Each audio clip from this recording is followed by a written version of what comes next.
ഞാനൊരു അപ്ഡേഷൻ തരാൻ വേണ്ടിയിട്ടാണ് ഈ ഒരു വീഡിയോ ചെയ്യുന്നത്. എൻ്റെ ഇന്നലത്തെ വീഡിയോ എത്ര പേര് കണ്ടു എന്ന് എനിക്ക് അറിഞ്ഞുകൂടാ. അപ്പോൾ ഞാൻ ഇന്നലെ ഒരു വീഡിയോ ഇട്ടിട്ടുണ്ടായിരുന്നു. തെറിത്താത്തയുടെ മകന് എന്നോട് ഒരു പ്രണയം തോന്നിയിട്ടുണ്ടായിരുന്നു എന്നും ആ പ്രണയം അവൻ പലതവണയായിട്ട് എന്നോട് പറയുകയും ചെയ്തിട്ടുണ്ടായിരുന്നു. എനിക്ക് മെസ്സേജ് അയക്കലുണ്ടായിരുന്നു, വിളിക്കലുണ്ടായിരുന്നു, ഇൻസ്റ്റാഗ്രാമിൽ മെസ്സേജ് അയക്കുകയും കാര്യങ്ങളൊക്കെ ഉണ്ടായിരുന്നു. അപ്പോൾ അതിനെ സംബന്ധിച്ച് തെറിബീബി ഒരു ലൈവ് ഇട്ടത് ഞാൻ കണ്ടു. അപ്പോൾ അതിൽ വ്യക്തമായിട്ട് തെറിബീബി പറയുന്നൊരു കാര്യമുണ്ട്, സലീം നാട്ടിൽ വരട്ടെ, സലീം അവളെ ഒഴിവാക്കട്ടെ എന്ന്. അപ്പം ഈ തെറിബീബിക്കും മകനും വേണ്ടത് എന്താ വെച്ചാൽ ഞാനൊന്ന് ഫ്രീ ആയിട്ട് നിൽക്കണം. അതാണ് ഈ സ്ത്രീക്ക് വേണ്ടത്. കാരണം ഈ സ്ത്രീ എന്നോട് പറഞ്ഞിട്ടുണ്ട്, മോളെ ഒന്ന് കൂടുതൽ വിവാഹം കഴിക്കുന്നത് ബുദ്ധിമുട്ടൊന്നുമുള്ള ഒരു കാര്യമൊന്നുമല്ല, അതൊക്കെ സ്വാഭാവികമായിട്ട് നടക്കുന്നതാണ് എന്നൊക്കെ ഈ സ്ത്രീ അത് എന്നോട് നല്ല രീതിയിലാട്ടോ സംസാരിച്ചത്. അപ്പം ഒന്ന് കൂടുതൽ വിവാഹം കഴിക്കുന്നത് ഒരു തെറ്റായിട്ടുള്ള ഒരു തീരുമാനമൊന്നുമല്ല, നിൻ്റെ മക്കളെയും ഞാൻ നോക്കിക്കോളാം, എൻ്റെ 2 മക്കളെ പോലെ തന്നെ എൻ്റെ മക്കളെയും നോക്കിക്കോളാം, ഞാനൊന്ന് ആ പയ്യൻ്റെ കൂടെ പോയാൽ മതി എന്നാണ് ആ തെറിത്തള്ള എൻ്റെ അടുത്ത് പറഞ്ഞത്. അപ്പോൾ ഇതൊക്കെ നിഷേധിച്ചതിൻ്റെ പേരിലാണ് എന്നെക്കുറിച്ച് അവർ വീഡിയോ ചെയ്ത് പോസ്റ്റ് ചെയ്യൽ തുടങ്ങിയത്. അതേപോലെ അരുണ് ആ പയ്യനെ വിളിച്ചിട്ട് വിരട്ടിയിട്ടുണ്ടായിരുന്നു. ആ റെക്കോർഡൊക്കെ ഞങ്ങളുടെ കയ്യിലുണ്ട് കേട്ടോ. ഇത് അങ്ങനെ നിഷേധിക്കുന്നൊരു സംഭവമാണേ. ആ തള്ളച്ചി എല്ലായിടത്തും പോയി പ്രശ്നം ഉണ്ടാക്കുന്ന ഒരു തള്ളച്ചിയല്ലേ, നിങ്ങൾക്കൊക്കെ അറിയാമല്ലോ. ആ തള്ള എവിടെയൊക്കെ ഉണ്ടോ അവിടെയൊക്കെ പോയിട്ട് പ്രശ്നം ഉണ്ടാക്കുന്ന ഒരു പെണ്ണുങ്ങളല്ലേ. ആരുടെ വീട്ടിലും കയറി ചെല്ലാൻ അത്രമേൽ ധൈര്യമുള്ളൊരു പെണ്ണുങ്ങളല്ലേ. പിന്നെ ഞാൻ ആ പെണ്ണുങ്ങളുടെ മകനെക്കുറിച്ച് ഇല്ലാവചനാണ് പറഞ്ഞതെങ്കിൽ ആ സ്പോട്ടിൽ ആ പെണ്ണുങ്ങൾ ഇവിടെ വരൂലേ? നിങ്ങൾ തന്നെ ഒന്ന് പറ. ഞാൻ ആ ചെക്കനെക്കുറിച്ച് അപവാദമാണ് പറഞ്ഞുണ്ടാക്കുന്നത് വെച്ചാൽ, എൻ്റെ കുട്ടീനെക്കുറിച്ച് നീ എന്ത് വിചാരിച്ച അപവാദം പറയാ എന്ന് ചോദിച്ചെങ്ങാൻ സ്പോട്ടിൽ ഇവിടെ വരേണ്ടതാണ്. പക്ഷേ അത് ആ സ്ത്രീ ചെയ്തോ? അപ്പം തന്നെ നിങ്ങൾക്ക് മനസ്സിലാവില്ലേ ഇതിൽ എത്രത്തോളം സത്യമുണ്ട് എന്നുള്ളത്. ആ സ്ത്രീ ഇപ്പോഴും പറയുന്നൊരു കാര്യമുണ്ട്, സലീം നാട്ടിൽ വരണം, അവൾ ഒഴിവാക്കണം. ഇത്ര മാത്രമേ ആ സ്ത്രീക്ക് ആവശ്യമുള്ളൂ. കാരണം ഞാനൊന്ന് ഫ്രീ ആയിട്ട് നിൽക്കണം. ആ ചെക്കനെ കോഴിക്കോട് ജില്ല വിട്ട് പോകില്ല എന്ന് എൻ്റെ അടുത്ത് പറഞ്ഞത്. ഞാൻ നിങ്ങളുടെ അടുത്തൊരു കാര്യം പറഞ്ഞുതരാം. നമുക്കെല്ലാവർക്കും വേണ്ടത് തെളിവാണ്. നിങ്ങൾക്കും എനിക്കും ഒക്കെ വേണ്ടത് തെളിവ് എന്ന് പറഞ്ഞൊരു സംഭവമാണ്. ആ ചെക്കൻ എനിക്ക് ഇൻസ്റ്റാഗ്രാമിൽ മെസ്സേജ് ചെയ്തതിൻ്റെ തെളിവുകൾ എൻ്റെ അടുത്തുണ്ട്, എന്നെ വിളിച്ചതിൻ്റെ തെളിവുകളും കാര്യങ്ങളും എൻ്റെ അടുത്തുണ്ട്. അതേപോലെ അവൻ്റെ മൊബൈൽ നമ്പർ വരെ ഞാൻ പറഞ്ഞു തരാൻ തയ്യാറാണ്. കാരണം അവൻ എന്നെ വിളിക്കുന്നില്ല, എനിക്ക് അവൻ്റെ മൊബൈൽ നമ്പർ എവിടെ നിന്ന് കിട്ടും? നിങ്ങൾ തന്നെ ഒന്ന് പറ. അവൻ എന്നെ വിളിക്കാൻ ശ്രമിക്കുന്നില്ലേ, അല്ലെ എന്നെ കോണ്ടാക്ട് ചെയ്യാൻ ശ്രമിക്കുന്നില്ലേ, അവൻ്റെ നമ്പർ എനിക്ക് എവിടെ നിന്ന് കിട്ടും? അവൻ്റെ പേര് എനിക്ക് എങ്ങനെ കിട്ടും? ഒക്കെ നിങ്ങൾക്ക് ചിന്തിച്ചാൽ അറിയുമോ. അതിനേക്കാട്ടിലുപരി ആ ചെക്കനെക്കുറിച്ച് ഞാൻ അപവാദ പറഞ്ഞു വെച്ചാൽ സ്പോട്ടിന് അത് അറിഞ്ഞ സമയത്ത് ആ തള്ള എല്ലായിടത്തും പോയി, എന്തിനും പോലീസ് സ്റ്റേഷനാണെന്ന് പോലും നോക്കാതെ പോലീസുകാരെടുത്ത് വരെ വിരട്ടി സംസാരിക്കുന്ന ആ സ്ത്രീക്ക് ഞാൻ അപവാദ പറഞ്ഞ് നടക്കുന്ന വെച്ചാൽ ഇവിടെ എന്തുകൊണ്ട് വന്നില്ല? അപ്പം തന്നെ നിങ്ങൾക്ക് ഇതിൽ സത്യാവസ്ഥ മനസ്സിലായില്ലേ?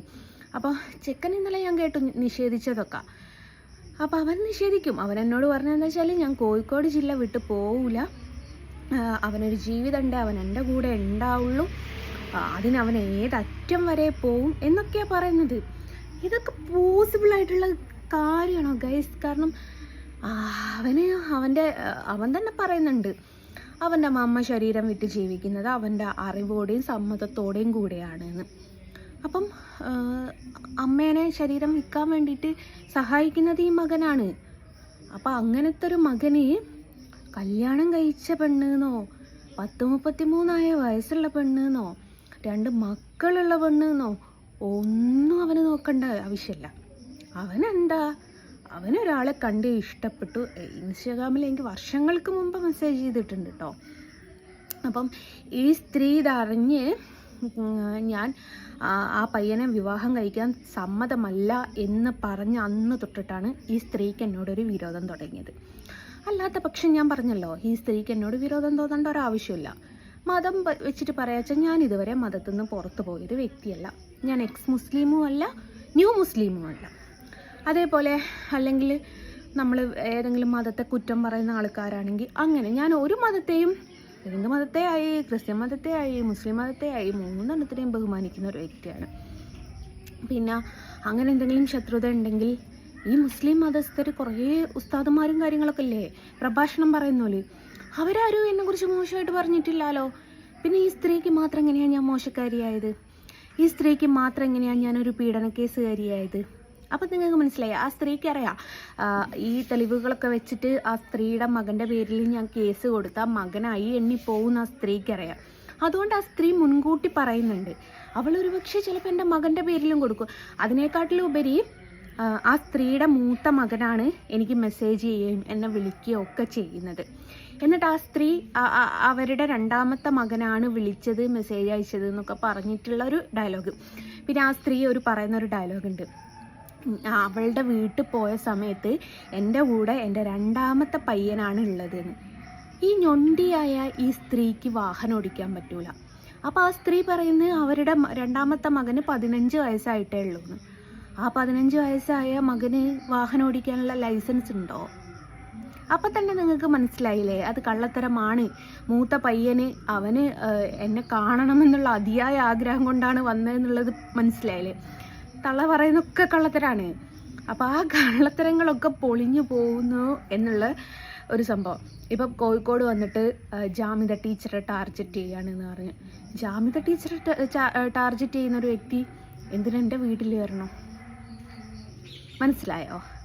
അപ്പോൾ ഈ പയ്യന് എന്താ പറയുക, കാമം പ്രേമവും മൂത്തിട്ട് വട്ടായി പോയൊരു പയ്യനാണ്.